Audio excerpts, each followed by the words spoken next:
பனிப்போரின் சிம்பிளாகவும் அடக்குமுறைக்கான அடையாளமாகவும் திகழ்ந்த பெர்லின் சுவர் வீழ்ந்த தினம் இன்று. 2ஆம் உலகப் போர் முடிஞ்ச உடனேயே இன்னொரு போருங்கிறது தொடங்குச்சு. அதுதான் சோவியத்துக்கும் அமெரிக்காவுக்கும் திகழ்ந்த பனிப்போர். உலகம் கேபிட்டலிசத்தை நோக்கி போகணுமா இல்லை கம்யூனிசத்தை நோக்கி போகணுமாங்கிற அந்த போட்டியில் நாடுகள் இரு துருவங்களாக பிரிஞ்சது.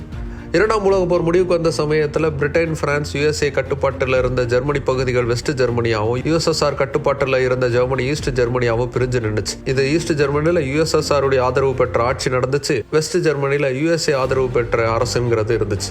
ஏற்கனவே நாசி படைகளுடைய கொடூரங்களால் பாதிக்கப்பட்டிருந்த ஜெர்மானியர்கள் அதே மாதிரியான ஒரு கொடுமைங்கிறது ஈஸ்ட் ஜெர்மனியிலும் நடக்கணும் பயந்து வெஸ்ட் ஜெர்மனிக்கு படையெடுக்க ஆரம்பிச்சாங்க. அதை பார்த்து பயந்த USSR அதை தடுப்பதற்காக ஈஸ்ட் ஜெர்மனியுடைய பார்டர்ல 1961 வருடம் ஒரு சுவரை கட்டி எழுப்ப ஆரம்பிச்சாங்க. 302 watch towers, 20 bunker, 259 dog runs, anti vehicle trenches, electric fencing, motion sensors, flood லைட்ஸ்னு ஒரு பக்கா சிறைச்சாலைக்கான மதில் சுவராகவே அந்த சுவர் கட்டி எழுப்பப்பட்டுச்சு. சுவருக்கு வெஸ்டர்ன் சைட்ல டெமோக்ரஸி, ஈஸ்டர்ன் சைடில் அடக்குமுறையும் இருந்ததற்கான அடையாளமாக அந்த சுவர் திகழ்ந்துச்சு. பனிப்போருக்கான பிராக்டிக்கலான எக்ஸாம்பிளாக அந்த சுவர் உலகம் முழுக்க திகழ ஆரம்பிச்சது. அப்படிப்பட்ட சுவரை இடிக்கணும்னு 2 பக்கத்தில் இருந்த ஜெர்மானியர்கள் கடும் போராட்டங்களை செஞ்சாங்க, பல தியாகங்களை நிகழ்த்தினாங்க. அந்த போராட்டங்களின் விளைவு 1989ஆம் ஆண்டு நவம்பர் மாதம் 9ஆம் தேதி USSR படிந்தது. பெர்லின் சுவர் இடிக்கப்பட தொடங்கியது.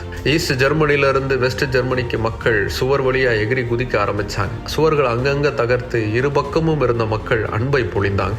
அதுக்கப்புறமா கொஞ்சம் கொஞ்சமாக அந்த சுவர் மொத்தமாக தகர்க்கப்பட்டு ஈஸ்ட் ஜெர்மனியும் வெஸ்ட் ஜெர்மனியும் ஒன்றாக இணைந்தது. இப்படி பனிப்போரின் காரணமாக ஜெர்மனியை இரு துண்டாக மாற்றிய பெர்லின் சுவர் இடித்து நொறுக்கப்பட தொடங்கிய தினம் இன்று.